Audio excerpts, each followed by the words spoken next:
ayan, so kailangan ko talaga siyang i-flex, guys, kasi one time ko lang mararanasan ang makainom nito. As of now, maybe in the future, God willing, makatikim ako ulit nito. And syempre kung masarap, diba?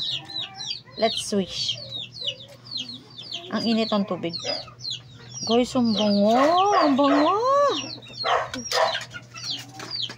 Pero ang init ng tubig, mahina pa naman ako sa init. Amoy mapait. Oo. Kape eh. Mapait. Parang ano, ganun pala yung brood. Parang ano ng, hala, para siyang feeling ko ano, ang taas ng caffeine niya kasi ganun, para siyang anto, sa sigarilyo. Yung parang pinagfilteran ng sigarilyo, yung amoy. Yung amoy niya pala parang ganun. Sayang yung asin na tapon ng manok. Mastig talaga.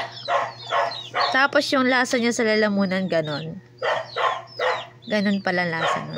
Wala siyang asukal, guys, ha. Lagyan mo, ma. Pinurong ano ko. Mamay, tatapon ko to. Ay, anak, ilagay mo yan sa ano?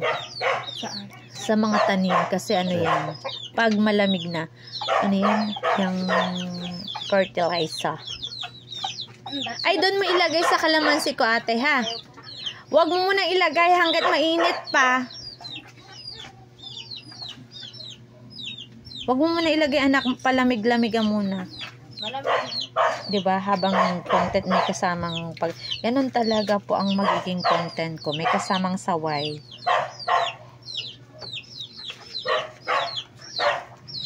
Ah, paet. Ano, mama, sayaw? Content mo, may kasamang sayaw.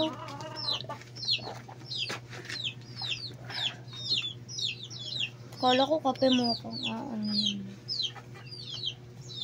Ano to, ma? Ba't parang may tinik or monster? Something else po to? Paet. Ha? Ano yun? Nasa alam. Naku, hala, makatulog kaya ako nito mamaya. Naantok kasi ako ngayon. Kala ko ba gatahi ka? Hindi ko gusto yung lasa. Pero siguro kasi first time. Pero ako kasi hindi naman din ako maselan sa mga ganitong mga inumin. Kung mapait o ano. Basta kung sakali sa herbal, mahilig ako ng herbal. Basta kung makakatulong siya sa kalusugan ko, why not? Coconut, coconut, yan, ganun. Why not? Coconut, coconut. Ngayon ko lang narinig yun, Ang astig. That's bugtong. Konti na lang. Why not coconut? Pranking my mother. Ma. I'm gonna throw this. Kailangan ko siyang ubusin kasi sayang.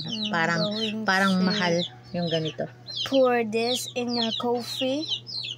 I wanted to. This is not a fertilizer. This is a coffee. This is a tea. Parang may kakaiba doon sa kape. Kape ba talaga siya?